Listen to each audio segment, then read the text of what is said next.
히브리서 11장 6절을 제가 읽겠습니다. 믿음이 없이는 기쁘시게 못하나니 하나님께 나아가는 자는 반드시 그가 계신 것과 또한 그가 자기를 찾는 자들에게 상 주시는 이심을 믿어야 할지니라. 지난주 셀 모임에서는 이제 쉐어링 중에 믿음에 대한 이야기들이 많이 나왔습니다. 한 교우님은 자신이 신앙생활을 제대로 하고 있는지 자기의 믿음을 돌아보면서 고민을 많이 한다는 그런 말씀을 해주셨고, 또 한 분은 복음서를 묵상하면서 참으로 믿음의 중요성을 깊이 깨닫고 있다고, 예수님께서 자주 믿음에 대해서 칭찬하시기도 하시고 책망하시기도 하시는 그런 본문들을 읽으면서 자신에게 믿음이 없음을 많이 깨닫는다고 이제 그런 쉐어링을 해주셨습니다. 저도 요즘 그렇게 생각해요.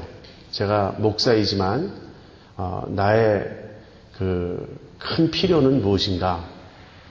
제 필요는 제가 좀 더 믿음이 굳세어야 하겠다 하는 것입니다. 그래서 제가 셀 모임에서 우리 교우님들에게 기도 부탁을 할 때 믿음으로 담대히 나아갈 수 있도록 기도해달라는 그런 제목을 많이 내놓습니다. 여러분, 믿음은 우리의 생명줄입니다. 이 믿음에 문제가 생기면 우리는 살 수 없어요. 우리가 하나님의 자녀된 것은 믿음으로 말미암아입니다. 또 우리가 앞으로 하나님의 자녀로 계속 살아가는 것도 믿음을 통해서입니다. 사람들이 믿음의 중요성을 생각처럼 깊이 깨닫지 못합니다. 일종의 믿음은 이미 전제되어 있고 누구나 다 알고 있고 누구나 다 갖고 있고 그렇게 당연시 여기고 믿음 이후에 무엇을 생각하려는 그런 경향이 있어요. 그래서 우린 이미 믿는 건 다 믿는 거니까 이제는 어떻게 할 것인가. 그래서 행위를 말하기도 하고 또 열심을 말하기도 하고 그렇습니다. 그런데 우리가 봉사를 열심히 하든지 어떤 신앙생활에서 이런저런 일에 힘을 쓸 때 그런 것들이 믿음 다음에 오는 것들이 아니라는 거예요. 그런 것들이 바로 믿음에서 오는 것이어야 한다는 것입니다. 믿음에서 오지 않으면서도 얼마든지 열심을 낼 수 있고 이런저런 일을 힘쓸 수 있습니다. 우리가 고린도전서 13장 13절의 유명한 말씀을 잘 알고 있어요. 그런즉 믿음, 소망, 사랑 이 세 가지는 항상 있을 것인데 그 중에 제일은 사랑이라. 여러분, 이 말씀을 혹시라도 오해해서 믿음과 소망은 사랑에 비해서 그다지 중요하지 않다, 그렇게 생각하셔서는 안 됩니다. 여기 사랑은 믿음으로부터 나는 사랑이에요.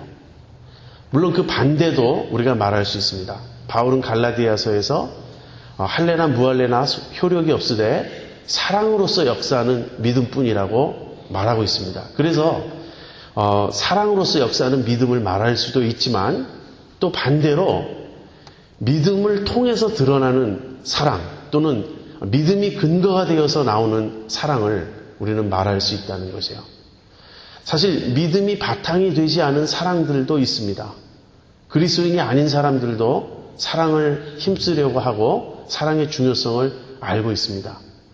그러나 하나님이 원하시는 참된 사랑을 우리가 실천할 수 있는 그 비결은 믿음뿐이에요.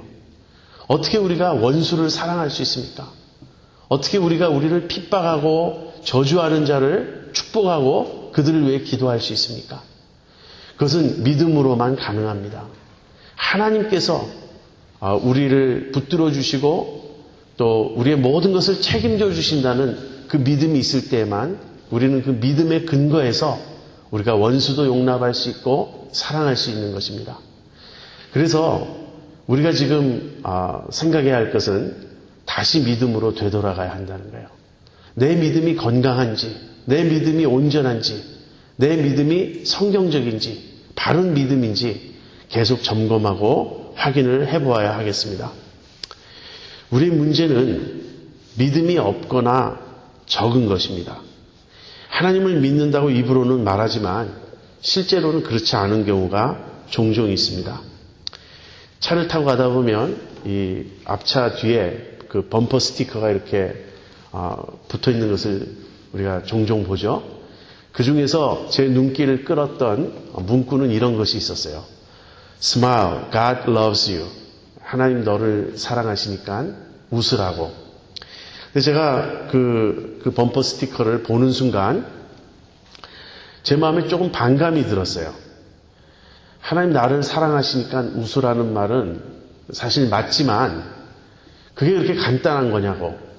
제 마음속에 이렇게 불만이 생기고 좀 반발감이 있었습니다. 그러나 곰곰이 생각해 보면 이 말은 사실이에요. 하나님 저를 사랑하십니다. 제가 이 하나님이 저를 사랑하신다는 이 사실을 정말 확실히 믿는다면 웃지 않을 수가 없죠. 기뻐하지 않을 수가 없죠. 여러분 우리 속에 불만이 있습니다. 왜 불만이 있나요? 이용규 선교사님의 표현을 빌자면 아직 내려놓지 못해서 그렇습니다. 이 내려놓는 것이 무엇이죠? 이것이 믿음입니다. 우리 속에 왜 불만이 있습니까? 또는 우리 속에 왜 불안감이 있습니까? 그리고 우리가 왜 계속 부족하다고 느끼고 있습니까? 이런 것은 다 우리가 하나님을 온전히 신뢰하지 않기 때문에 그렇습니다. 참으로 하나님을 믿는 자들은 항상 기뻐하고 범사에 감사하고 늘 찬양하는 삶을 살 수 있습니다. 주님은 사람들의 불신을 책망하셨어요. 베드로가 예수님이 물 위로 걸어오시는 걸 보고 주님이시거든 나를 명하여 물 위로 걸어오라 하소서 그렇게 말하죠. 그래서 예수님이 이리로 오라 그렇게 말씀하십니다.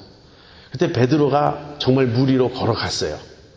그러다가 예수님을 볼 때는 문제가 없었는데 발밑에 막 요동치는 바다 물결을 보니까 순간 겁이 나고 믿음을 잃고 빠져들어가게 되었죠. 그때 예수님이 베드로를 붙잡아 이렇게 건져주시면서 믿음이 적은 자여 왜 의심하느냐 그렇게 책망하십니다. 예수님이 또 변화산에서 내려오실 때 밑에 있던 제자들이 그 귀신 들려서 간질하는 아이를 이제 데리고 온 아버지가 있었는데 그 아이를 고치지 못했습니다. 그래서 예수님 변화산에서 내려오셔서 그 장면을 보시고는 믿음이 없고 패역한 세대요. 그러면서 마음에 한탄하시고 슬퍼하셨습니다. 주님은 우리의 불신을 정말 아파하시고 마음 아파하시고 불신을 염려하십니다. 책망하십니다. 그런가 하면 주님은 믿음을 그렇게 기뻐하세요. 내 믿음이 너를 구원하였다. 그런 말씀도 자주 하셨고요. 특별히 백부장의 믿음을 칭찬하신 일 여러분 기억하시죠? 이 백부장이 자기의 하인 중 한 사람이 이제 병이 들자 예수님에게 사람을 보냅니다. 그러면서 우리 집에 있는 이 하인을 고쳐주십시오. 예수님이 그 말씀을 들으시고 그 백부장의 집으로 가시고자 하셨어요. 그랬더니 우리 집에 오실 필요가 없습니다. 저는 주님께서 우리 집에 오시는 것을 감당하기 어렵습니다. 그러면서 말씀만 하십시오. 저도 남의 수하에 있는 사람이고 제 밑에도 사람들이 있습니다. 그래서 제가 자기 밑에 있는 사람들에게 이것을 시키면 그들이 합니다. 이 백부장의 고백은 어떤 의미입니까? 권세를 아는 거예요. 명령만 하고 말만 해도 밑에 사람들이 움직이는 이 권세를 아는 백부장입니다. 예수님이 권세가 있으시니까 예수님은 말씀만 하시면 그대로 이루어질 것이 아닙니까? 그런 의미의 말을 한 것입니다. 이 말을 들은 예수님이 기이 여기셨다 그랬어요. 내가 이스라엘 중 어느 누구에게서도 이런 믿음을 본 적이 없다. 그렇게 말씀하셨습니다. 그리고는 그 백부장의 믿음을 크게 칭찬하셨습니다. 우리 주님은 불신을 슬퍼하시고 믿음을 기뻐하십니다. 여러분, 믿음이란 무엇이죠? 저는 믿음을 우리 교우님들에게 아주 쉽게 이렇게 제가 설명하고 싶습니다. 믿음은 하나님을 아버지로 모시고 사는 것이라고. 믿음은 하나님을 아버지로 모시고 사는 것입니다. 하나님이 우리의 아버지 되심을 더 깊이 알고 깨닫고 체험해 갈수록 우리는 하나님과의 관계 속에서 믿음으로 살아갈 수 있습니다. 여러분, 믿음을 이해하기 위해서 가장 중요한 핵심 단어는 관계라는 것이에요. 믿음은 하나님과 나와의 관계에서 이루어지는 일입니다. 그런데 이 관계에서 누가 주도를 하냐면 하나님이 주도를 하세요. 우리가 먼저 주도하는 것이 아니고 하나님이 주도하시는 것이고요. 우리는 그 하나님의 주도하심에 반응하는 것입니다. 따라가는 것입니다. 이것이 믿음이에요. 그러니까 믿음에 있어서 제일 중요한 것은 무엇이죠? 하나님의 주도하심을 우리가 잘 알아야 한다는 거예요. 어떻게 알 수 있습니까? 말씀을 통해서 알 수 있어요. 그래서 믿음은 들음에서 나고 들음은 그리스도의 말씀으로 말미암는다는 말이 성립되는 것입니다. 우리가 말씀을 들을 때, 성경을 읽고 이 말씀을 들을 때 하나님이 어떠한 분이신지를 알게 되고 하나님이 우리에게 무엇을 베푸시는지를 알게 되고 하나님이 우리에게 요구하시는 것이 무엇인지를 알게 됩니다. 다시 말하면 하나님이 우리와의 관계 속에서 우리에게 어떻게 행하시고 우리를 어떻게 끌고 가시는지 그 하나님의 주도하심을 우리가 배우게 되는 거예요. 그럴 때 우리가 하나님이 우리를 이렇게 끌고 가시니까 내가 이렇게 따라가야 하겠구나 라는 반응이 우리 속에 나오게 되는 것입니다. 하나님의 주도하심을 잘 모른 채 그 주도하심을 경험해보지 못한 채 믿을 수 없습니다. 그러한 믿음은 성경적인 믿음이라고 말할 수 없어요. 그것은 단지 신념일 뿐입니다. 자신이 어떤 깊은 묵상을 통해서 자신의 어떤 철학적인 사고를 통해서 하나님에 대한 나름대로의 생각을 얼마든지 펼칠 수 있고 그런 것을 근거로 자기가 신념을 가질 수 있습니다. 그러나 그것은 하나님과의 관계에서 일어나는 일이 아니에요. 하나님께서 우리를 먼저 택하시고 부르시고 우리에게 다가오시고 그럼으로써 우리에게 그분의 사랑을 보이시고 그러면서 우리를 초청하시고 끌고 가시고 이렇게 하나님께서 우리를 주도하실 때 그 주도하심을 우리가 경험해야 됩니다. 그리고 거기에 따라서 반응해가는 것이 믿음인 거예요. 여러분 우리 아이들이 어떻게 자라나죠? 우리 아이들이 자라날 때 수없이 부모님이 반복해서 엄마 아빠가 반복해서 아이와의 관계를 시도하지 않습니까? 아이에게 말을 걸고 애정을 표현하고 만져주고 아이를 돌봐주고 먹을 것을 주고 기저귀도 갈아주고 계속해서 그 아이에게 엄마 아빠가 사랑을 베풀고 이 관계를 시도합니다. 그런 어떤 엄마 아빠 쪽에서의 부모님 쪽에서의 먼저 그 사랑의 주도적인 그 베풀림이 있을 때 아이는 거기에 대해서 반응하게 됩니다. 그리고 그러한 엄마 아빠의 이런 어떤 주도적인 사랑이 언제나 신실하게 일정하게 변함없이 주어질 때 이 아이는 엄마 아빠를 신뢰하게 됩니다. 그러한 엄마 아빠의 사랑 속에서 자라나는 아이들은 세상이 안전하다고 느껴요. 그러면서 그 엄마 아빠를 신뢰할 수 있기 때문에 인격적으로 건강하게 자랍니다. 그러나 세상에는 모든 부모가 다 그렇게 좋은 것만은 아니에요. 자기 기분에 따라 아이한테 잘해주기도 했다가 막 혈기도 부리고 신경질도 부리고 또 약속도 번번이 어기는 그런 부모들도 많이 있습니다. 대표적인 예로 알코올 중독자들은 주로 그렇죠. 자기가 기분 좋을 때는 뭘 하겠다고 약속을 해요.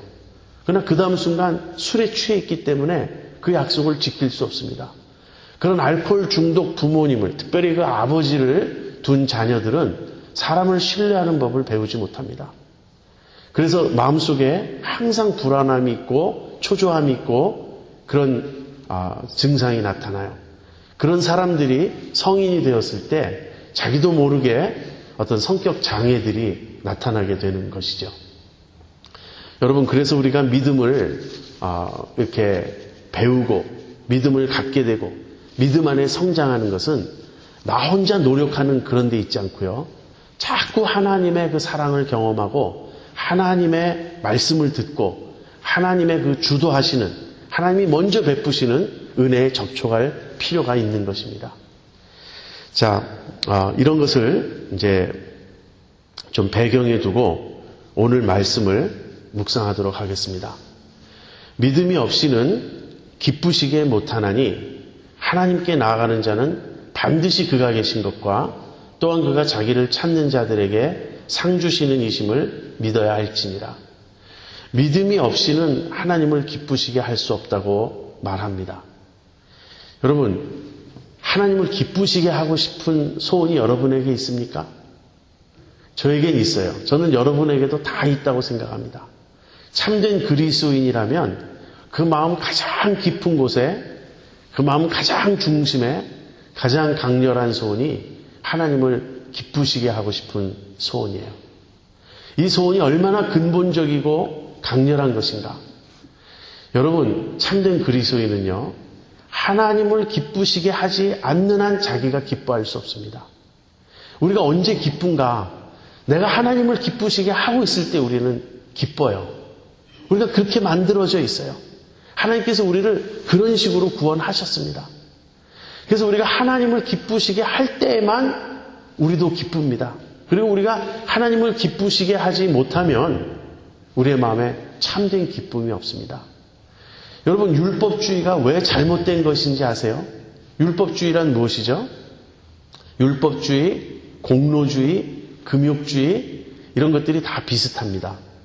사람들이 믿음에 대해서 오해하는, 아주 쉽게 오해하는 그런 면이 이런 잘못된 이런 믿음의 현상에 빠지는 거예요. 율법주의적이고 공로주의적이고 이 금욕주의적이 되는 것이 좋은 믿음을 갖는 것이라고 사람들은 쉽게 오해합니다. 율법주의란 무엇이죠? 내가 율법을 지킴으로써 하나님을 기쁘시게 할 수 있다. 내가 율법을 지킴으로써 하나님의 인정을 받을 수 있고 내가 하나님께 용납될 수 있다. 그렇게 생각하는 것이 율법주의예요. 물론 율법을 지킴으로써 구원 얻는다라고 말하는 것이 핵심이겠지만 많은 사람들이 그렇게까지는 생각하지 않습니다. 성경이 분명히 그걸 말하니까, 구원은 믿음으로 받는 것이라고 말하니까 우리는 내가 율법을 지켜야 구원 얻는다고 생각하진 않아요. 그래서 한편으로는 믿음으로 구원 얻는다라고 생각을 하지만 실제로는 여전히 하나님이 나를 받아주시고 나를 기뻐하시고 나를 인정해 주시려면 내가 율법을 지켜야 된다는 그 사고방식이 있는 거예요. 그래서 한쪽 입으로는 구원 받았음을 확신한다고 말하지만 다른 쪽으로는 내가 율법대로 살지 못한다는 의식 때문에 늘 마음에 불안하고 마음에 평화가 없는 것입니다. 공로주의는 무엇이죠? 율법주의와 비슷한 거예요. 내가 공로를 쌓아서 그 공로를 근거로 내가 하나님께 상도 받고 하나님께 나아갈 수 있다고 생각하는 것입니다. 그래서 내가 공로를 쌓아야 된다는 이런 초조함이 있고요. 이런 쫓김이 항상 있는 거예요. 금욕주의는 무엇이죠? 금욕주의는 내 자신을 억제하고 내 욕망을 이렇게 만족시키지 않고 금욕적인 삶을 살 때 그것이 공로가 된다고 생각하는 그런 의식입니다.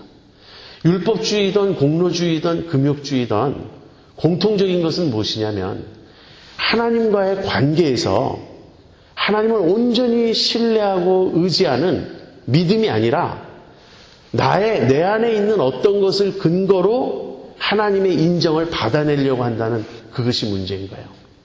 율법주의가 왜 잘못된 것인지 아십니까? 첫 번째로는요, 우리가 율법을 지킬 수 없다는 거예요. 아무도 율법을 온전히 지킬 수 없습니다. 아마 율법에 최고로 열심히 있었던 자들이라면 바리새인일 것입니다.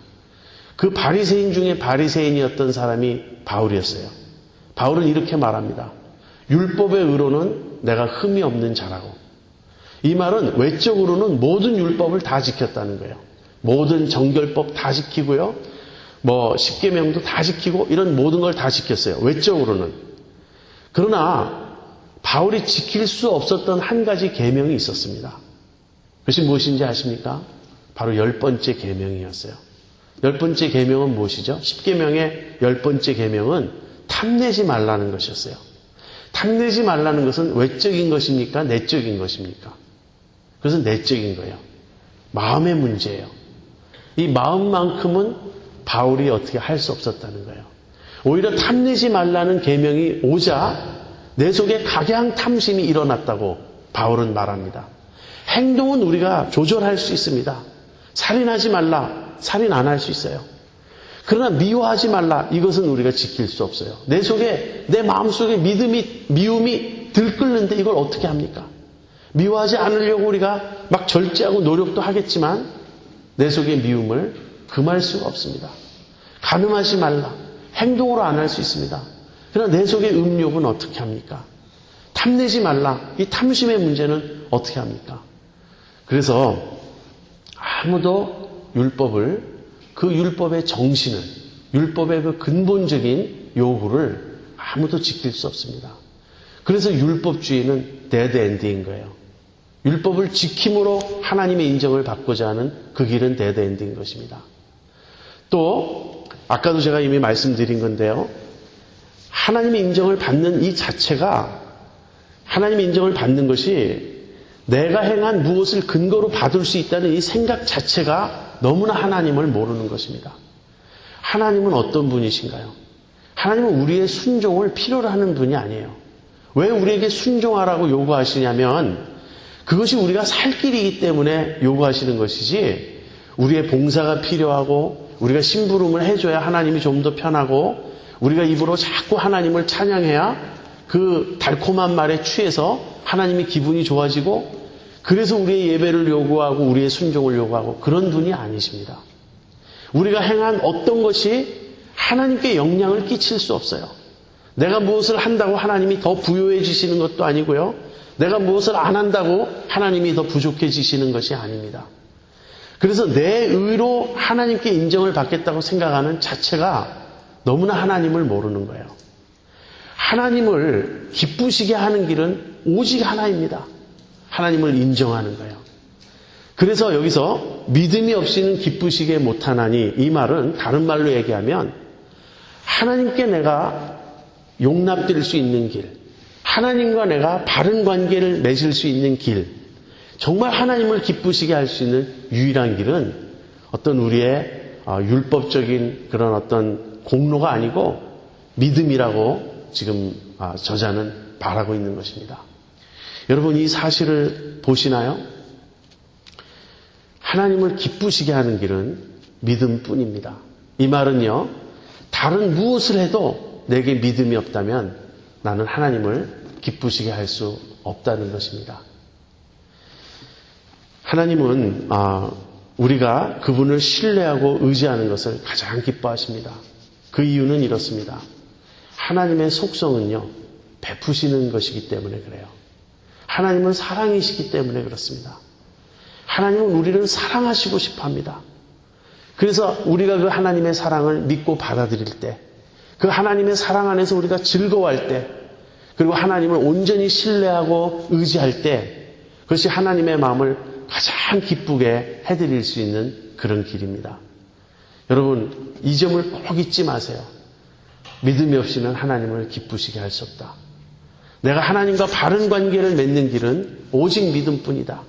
내가 믿음으로 하나님을 신뢰하고 나갈 때 하나님께서 그것을 나에게 의로 여겨 주신다. 그다음에 두 번째, 하나님을 기쁘시게 하는 길이 오직 믿음뿐이라면 우리는 하나님에 대해 무엇을 믿어야 하는가 하는 것입니다. 여기서 히브리서의 저자는 두 가지를 말합니다. 하나님께 나아가는 자는 반드시 그가 계신 것과 또한 그가 자기를 찾는 자들에게 상 주시는 이심을 믿어야 할지니라. 여러분, 이 말처럼 우리의 신앙을 격려하고 북돋아주고 우리에게 정말 믿음을 이렇게 갖도록 힘을 주는 그런 말씀이 또 어디 있겠습니까? 저는 이런 제 과거의 경험을 지금 기억하고 있습니다. 제가 중학교 3학년인지 2학년인지 아무튼 상당히 어렸을 때예요. 근데 그때 제가 예수님을 이미 믿고 있었고 그리스도인이었습니다. 그렇지만 이 양육을 제대로 받지 못했어요. 다시 말하면 말씀을 통해서 믿음이 어떤 것인지, 하나님이 어떤 분이신지, 구원이 무엇인지 체계적으로 훈련을 받지 못했습니다. 그래서 하나님을 믿지만 하나님은 저한테 어떤 분이었냐면요, 정말 이렇게 불분명한 제가 하나님을 생각할 때 하나님은 이런 분이시다라고 확실하게 말할 수 없는 어떤 미지의 어떤 그런 막연한 느낌이 저에게 참 강했습니다. 제가 그 영락교회를 어렸을 때 다녔는데 그 앞을 지나가다가 하루는 주중인데요. 교회를 쑥 들어가게 되었어요. 한번 그냥 궁금해서 교회를 들어가 보았습니다. 그리고 제가 그 속한 그 중등부가 모이는 그 건물로 이렇게 들어가 보았어요. 근데 저는 그때 그 중등부 건물 2층에 기도실이 있다는 것을 처음 알게 되었어요. 한 번도 그 기도실로 들어가 본 적이 없어요. 그래서 저도 모르게 그 기도실까지 들어가게 되었습니다. 근데 기왕 들어왔으니 기도를 좀 하고 나가야 되겠다, 그 생각을 했어요. 여러분, 그때 제가 느낀 느낌은 이것이었어요. 제가 기도를 좀 하고 나가야 되겠다라고 생각하고 이렇게 앉았는데 기도가 안 되는 거예요. 제가 하나님을 믿고 있었는데도 기도가 안 되는 거예요.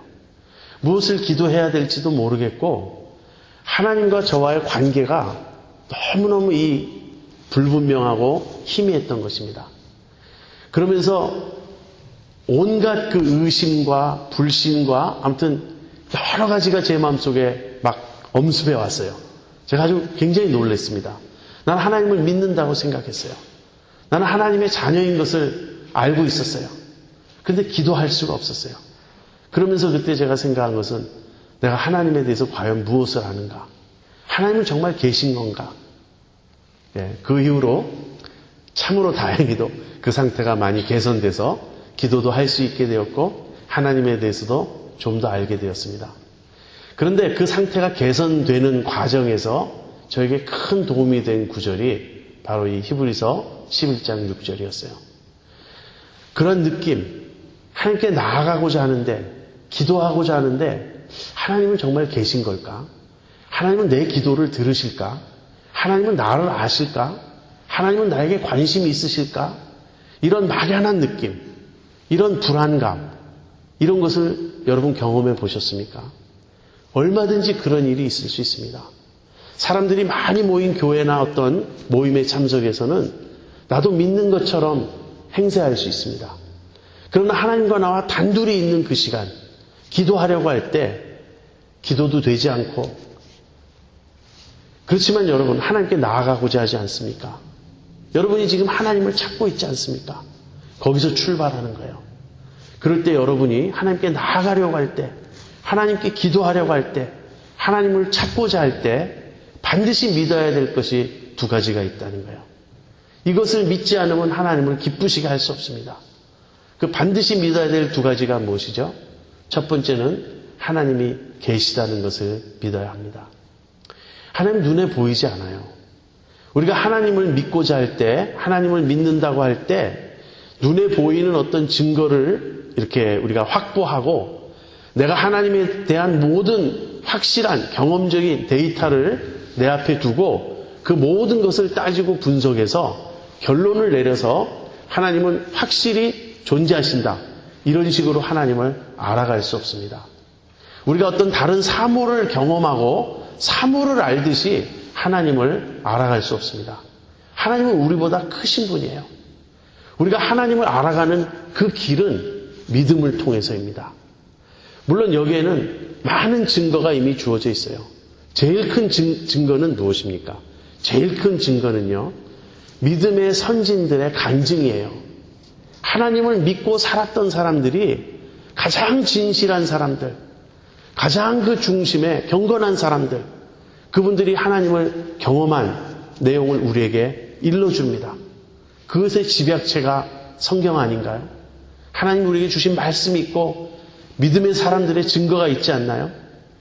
예수님이 오셔서 사도들에게 보여주신 그 목격자들이, 예수님을 본 목격자들의 증거가 있지 않나요? 그래서 이런 사람들의 간증이 있습니다. 이런 사람들의 증거가 있습니다.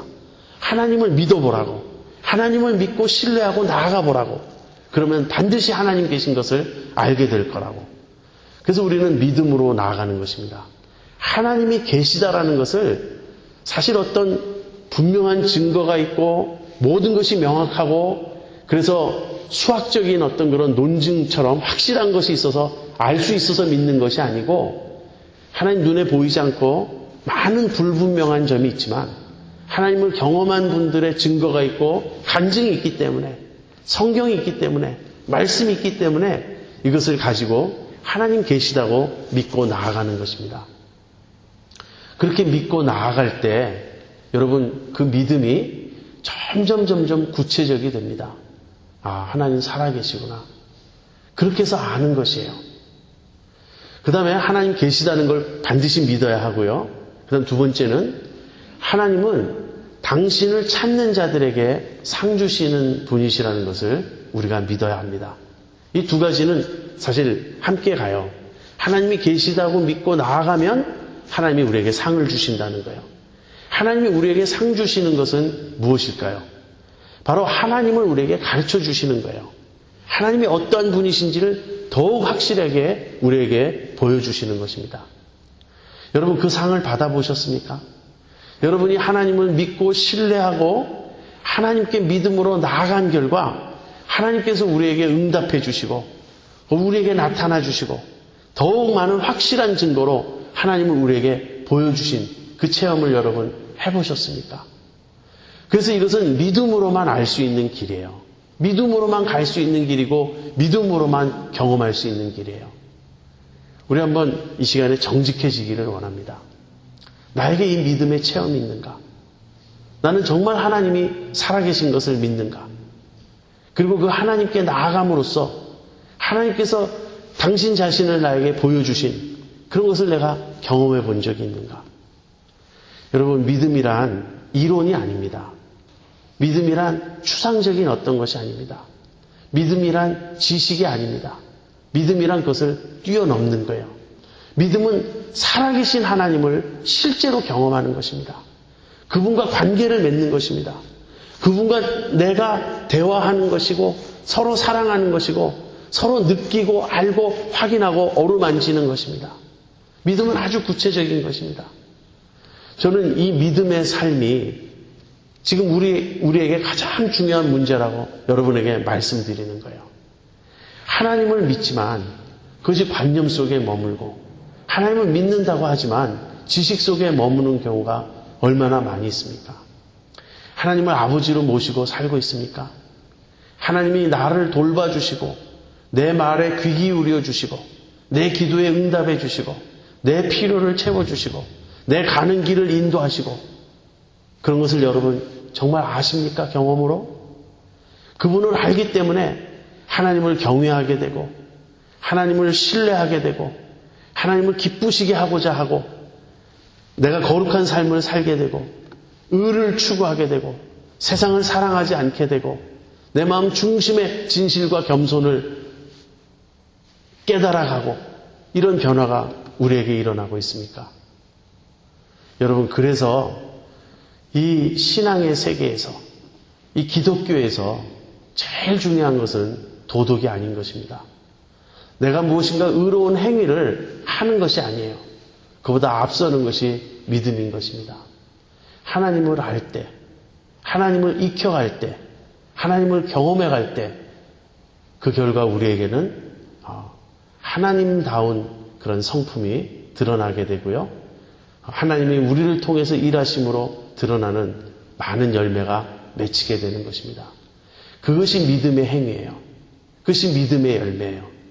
믿음과 관계없이 율법을 지키고 믿음과 관계없이 도덕적으로 살려 하고 그것이 신앙생활은 아닌 것입니다.